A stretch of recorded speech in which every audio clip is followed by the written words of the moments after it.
Om Shanti and Namaste. Welcome to the Brahma Kumaris Center in Halifax, one of 8 centers across Canada. And my name is Judy Johnson, and I coordinate the activities here in the Atlantic region for the Brahma Kumaris. And tonight I'd like to introduce you to a couple special people who live across this country. And we'll talk a little bit about what is it that the Brahma Kumaris teach. Something called Raja Yoga. So tonight's theme will be, what is Raja Yoga? And this is part of the celebration of the International Yoga Day and the lead up to it. Thank you to the High Commission and all of those organizing this event this evening. So I will take you first to visit Ottawa and then to Antigonish, Nova Scotia. Here we say Antigonish, another place where we have Brahma Kumari activities. So first we will say hello. I will introduce you to both of them. So here we have Sangeeta Prasad in Ottawa. Hello Sangeeta, nice to see you. And we have David Fletcher in Antigonish, Nova Scotia. Hello David, nice to see you. So Sangeeta, if you can just tell us a little bit about what is Raj Yoga, how long you've been studying with the Brahma Kumaris, and what is it about Raj Yoga that makes it different or unique? Thank you very much for including me. Om Shanti, everyone. I have been studying Raja Yoga for nearly 11 years. For me, I have just found it absolutely amazing. The best way that I can describe it is that we are all human beings across the planet. All of us are human beings. And we have the knowledge of the human component to the body. We know how to look after it, nourish it, and in terms of activity, everything. And Raja Yoga for me is the science and the well-being and the nurturing and the activity of the being component of the human being. It's knowledge of that being, and all of us are beautiful beings, loveful beings, powerful, peaceful, happy beings. And all of us think. We do a lot of thinking. This is common to all of us. And Raja Yoga meditation helps us learn to manage our thoughts. Where are they coming from in the being? We learn about the mind, the intellect, the subconscious mind, and how to tap into those beautiful spiritual DNA qualities that we have and operate our thoughts from there. So one is to meditate and tap into that, access that peace and happiness. And the other is to create my thoughts from there also. And this is a 24/7 practice. We meditate, but we also learn to manage our feelings and emotions in our lives, in our interactions, in our relationships. So it makes us peaceful, happy beings. And when we are peaceful, happy beings, we give that energy to our body also. And then our body also is very happy. So there is this component of sorting myself out, responding to myself and responding to others. And there's also the component of connecting to the Supreme Soul, the ocean of purity, peace, and happiness, so that I can recharge my battery and also direct myself with positivity. Thank you, Sangeeta. That's very helpful. David, I wonder if you would add from your experience. I think Sangeeta has touched on so many aspects of Raj Yoga, which I remember originally learning as an easy practice. And I tried to keep both of those things always in mind, that it should be easy, it should be free-flowing, and it is a practice. It is something you need to do on an ongoing basis. but it's not a particular method or technique. For me, it's more a philosophy and a lifestyle. And I think what's really important, like Sangeeta said, is that it's a place to find inner sense of harmony and happiness and health in our everyday lives. The common greeting we use in the Brahma Kumaris for Raj Yoga is Om Shanti. And I think really that sums up so much of what the practice is about. It's really believing deep down that I am a peaceful soul. I'm not this body, this costume. I am a peaceful soul. I am an eternal peaceful soul, a point of light energy. And I just happen to be having this human experience at this time. So it's an easy practice, but I've been at it for 18 years, and it still takes a lot of practice. It's not a automatic thing. I think we've been inhabiting these bodies in different ways for many years and probably many lifetimes, and it takes some effort to see ourselves as that conscient metaphysical energy. And I think that's what the spiritual practice is about, is seeing ourselves that way as a form of energy that inhabits these bodies that we then use in the world, on our journey in the world. Thank you, David. How long have you been studying? How long have you been with the Brahma Kumaris? 18 years. Oh my goodness, a teenager. A teenager. Yeah. Can you tell me, because many traditions speak of soul, can you tell me, David, can you tell me a little bit about the experience when it changed from being an idea, a concept, to, because you say you have to believe this, that I'm a peaceful being, but there must have been a moment where it's more than belief, because I know the Brahma Kumaris are not terribly interested in blind faith. So when did that concept change for you into an actual experience? I think for me it happened quite early on, and it can drift away, so I need to remind myself of that. But I remember being asked in one of the first classes I took as a Brahma Kumari, learning Raj Yoga, to look at other people I encountered, consider myself a soul, but also to look at other people and try to see them as souls, see them as sparkling points of light in the center of their foreheads. And I was very blessed. I think I was in India at the time. I was on a campus with hundreds, thousands of other people doing this same kind of practice. And I actually had the experience of seeing other people as sparkling souls. It was intoxicating. And I can go hours, days, sometimes longer with forgetting that. But when I remind myself of that, it's a beautiful thing to see others on their own spiritual journeys as souls in bodies at this time. How did that change things for you, seeing them as a little point of sparkling energy behind the forehead? How did that change? Tell us a bit about soul and what that is like. Again, it's an ongoing process. I'm trained as a sociologist. I do work in development studies and community change. And I've always been one very active in trying to make a difference and trying to make a change in the world. And recognizing that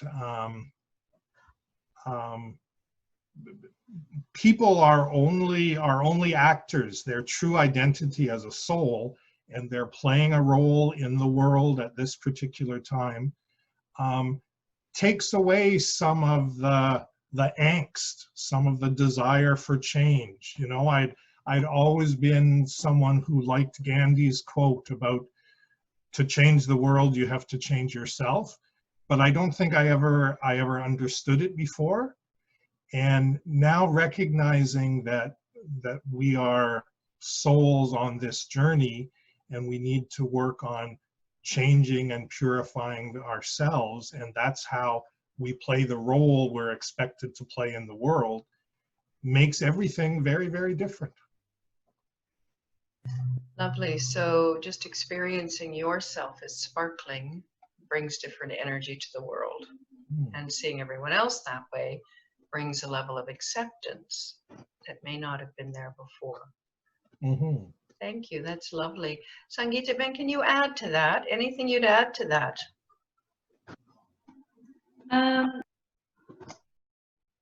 Sorry. For me, knowing that I'm a soul and others are souls as well, it helped me to accept everyone as they are, and really love them for their really inherent beautiful qualities. And it also allowed me greatly to respond rather than react, and be more respectful, and not get emotional, because it's generally all the emotions that we have in interactions with ourselves and with each other. So spirituality, knowing that we're all equals, we're all lovable, we all have different awareness, we're playing different parts. But for me, it gave me a lot of self-awareness, but also awareness of the other, acceptance and balance. It helped me balance myself with other souls, and also a healing process with other souls when we've had maybe a lot of negative situations, understanding their journey, understanding my journey, because in Raja Yoga we do learn about the journey of all souls. So it helped me heal as well, I would say. And also in spirituality, practicing soul consciousness, it also empowers you from the inside out. So we are not relying on other people's behavior or the change in a situation from the outside for the way we want it. Things don't change or people don't change, but I can change, and I can empower myself, and I can actually empower the other soul. So spirituality gave me that, knowing where the soul is on their journey as well. I could be more of a contributor rather than being needy and wanting and consuming. So it made my relationship with myself better, and relationships with others better.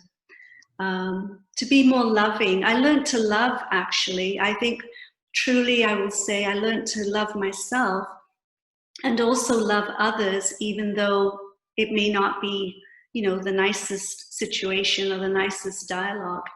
And just to be patient and tolerant with each other. So I can only control myself. I only control my own attitude and feelings. And if I can do that, then it does have an impact on others as well. And then they melt also. Thank you. A lovely answer. It sounds like so many benefits to discovering and experiencing yourself to be a soul. And this practice of soul consciousness, just being in the awareness, I am the one who's driving the body. I am the one who's making the body move. I am the one emitting the energy through the body. It relocates my sense of power, right? It's to the center, it's to the inside. It is a game changer, isn't it? I am a soul, I have a body. I know when we teach the intro course here in Halifax, when people have that first, when they even consider it, I am a soul, I have a body, it's lights on. It's a game changer.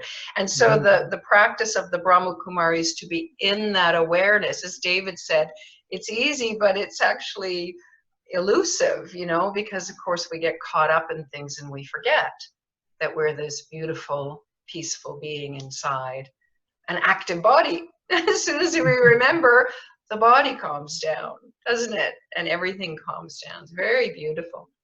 I'm going to ask you now, each of you, to speak for a couple of moments about the Supreme Soul. So the two-part equation in Raja Yoga, the link that we're creating, the yoga or union, is first me and self, this beautiful, peaceful being, but then it's me and a divine being. And I mean, this is layered with so much I don't know, knowledge and stories and ideas that, and yet somehow the BKs are about this direct connection. Can you tell me, Sangeeta Ben, a little bit about that from your experience, this connection with the divine? Mm-hmm. One thing that Raja Yoga did for me was that it did identify who the divine was. So we're all on paths, not all, some of us are searching for that path, that direct path to the divine.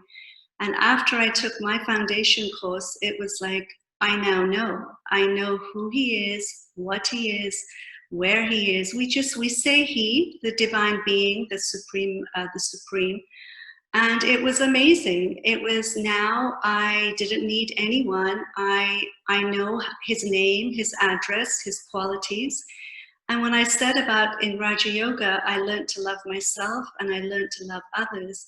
I also learned to actually love the divine because I know exactly who and what he is. And for me, the experience of just that love and bliss and mercy and compassion, the warm heart, all the soft, warm love that we receive from him, it's amazing. I can't explain it. So meditation for me is like, I want my solitude. I want to sit down and sort myself out. I want to remove my negative thoughts. I want to sit in peace. And I want to sit with my father and mother, the divine supreme soul, because it is an ocean that's free for the taking. I can take as much as I want, and I'm completely recharged. So you can recharge for 1 minute, 5 minutes, an hour, depends however much. We can recharge, we can rejuvenate, our battery is full, and then we go back into our jobs, our relationships, because in Raja Yoga, we are in relationships, we are in our families, we are fulfilling our responsibilities. And even if it might be a little bit crazy out there, it's just amazing that you can tap into this divine, pure being who loves us unconditionally and is there with the spiritual arms 24/7, saying, hey, my baby girl, hey, my baby boy, come and connect to me. So this is how I feel. I just feel very, very blessed and cherished that I can just make my own connection. Raja Yoga, my foundation course that I took, it allowed me I can stay in my box, whatever I believe in, it's fine, but it allowed me to just get out of the box and go directly to him. And just myself, with nobody else. So this is what I cherish, and I feel very blessed to be able to practice this. Thank you so much. That's beautiful. As you were speaking, I just felt myself sort of wafting in love, that soft warm. It's just like it was coming from you. It's beautiful. David, tell us about your experience of the divine, the supreme. Just Sangeeta, it was so lovely, and just to see your intoxication coming out, I think, is such a great indication of that connection we have with another energy. I guess at the time, I've never called myself a searcher, but I had this thought professionally when I first met the Brahma Kumaris, that I was looking for a mentor in my life, someone who could give me advice on my professional journey. And I never would have said I was looking for God or looking for the Supreme in any way, because I had all this baggage from my upbringing of the fierceness and the justice and that side of God. And when I first sense that I was connecting with some other energy, it was this intoxicating sense of happiness and bliss. There was this sense of, you know, there's this line in the Best Exotic Marigold Hotel. It's all going to be perfect in the end, and if it's not yet perfect, it's not yet the end.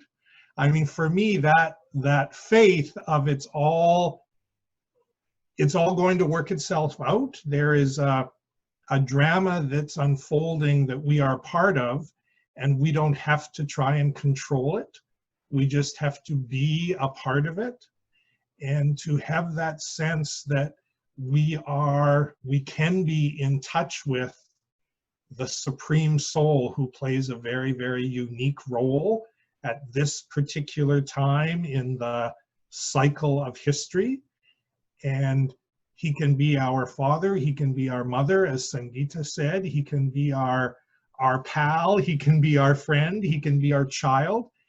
And that energy is innocent, all loving, all happy, all positive energy that I feel truly blessed that I've been touched with that energy in my life, and know others that have had those same touching. So it's a beautiful thing. The Raj yogis are the happy yogis, I guess, for all that love. So we have a very short time left. I'd really like us to do a meditation together, just to give that experience to others. It will be short and sweet for those of you. And at the very end of the video, you'll see our Brahma Kumaris address if you'd like to get a hold of us. And so I think I will begin, and then we'll let David do soul, and then we'll let Sangeeta Ben take us to God. How's that? Sounds like a nice thing. And really, we only have a couple minutes each, if that's okay. So for you out there watching, if you'll get yourselves ready, I will begin our journey, and then David will take it over from there. We haven't practiced this. This is a complete ad lib. So here we go. And we often meditate with our eyes open. So wherever you're sitting, feel free just to get yourself comfortable in your chair, and just to focus on something that isn't moving. You can close your eyes if you want. Many of us enjoy doing that. You can also keep them open and just focus, or slightly lower. And just begin by feeling your body in whatever chair you're in. It's good to ground in the body first, and then to begin with a couple of deep breaths. So one deep breath in. Hold it and release very gently. And this helps us begin to concentrate. Another deep breath in. We're grounding ourselves in the body, and release. Just take a moment and see if you can hear your heartbeat.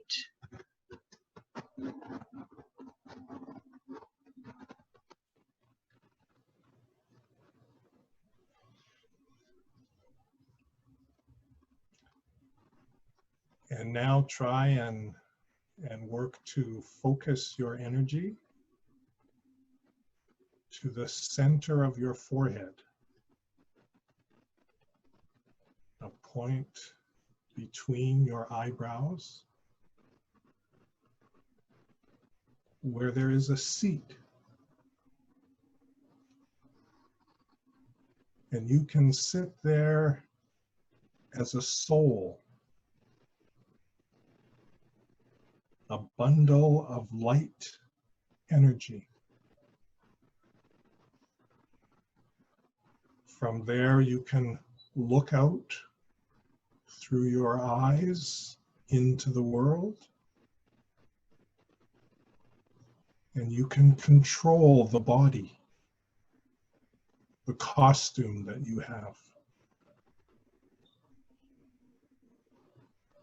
But at this time, just focus on the purity, the positivity of the soul that you are.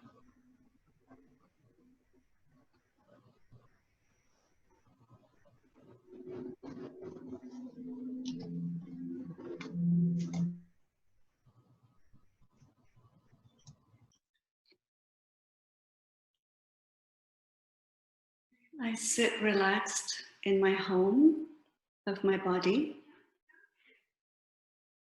content, peaceful. And now I'm going to visit the home of my parent, the Supreme Divine Being.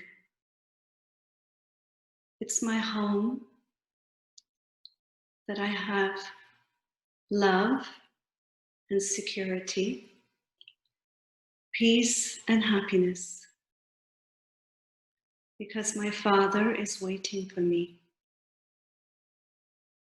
He greets me with open arms, soft, tender love.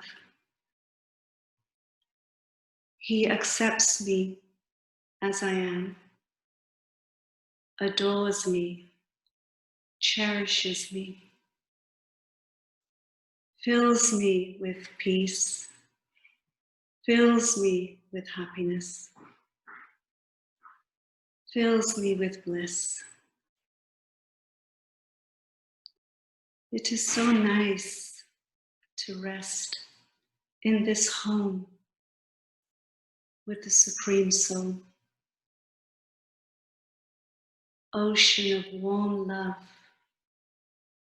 completely surrounds me. I am secure, stable, silent, rested. I take all this beautiful energy and the remembrance that I have this one who always loves me, who always looks after me. And although I go back into my body, into my responsibilities, with my thought, I never let go, knowing that I have this divine being as my friend, my companion, my father, my mother, always with me. I return to my responsibilities, peaceful, rested, confident, focused.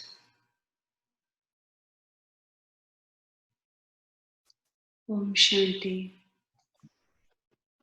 Om Shanti. Om Shanti. Namaste. Happy International Yoga Day to everyone out there on behalf of the Brahma Kumaris. And we hope to see you in one of our centers someday soon. Come and get refreshed. Bye.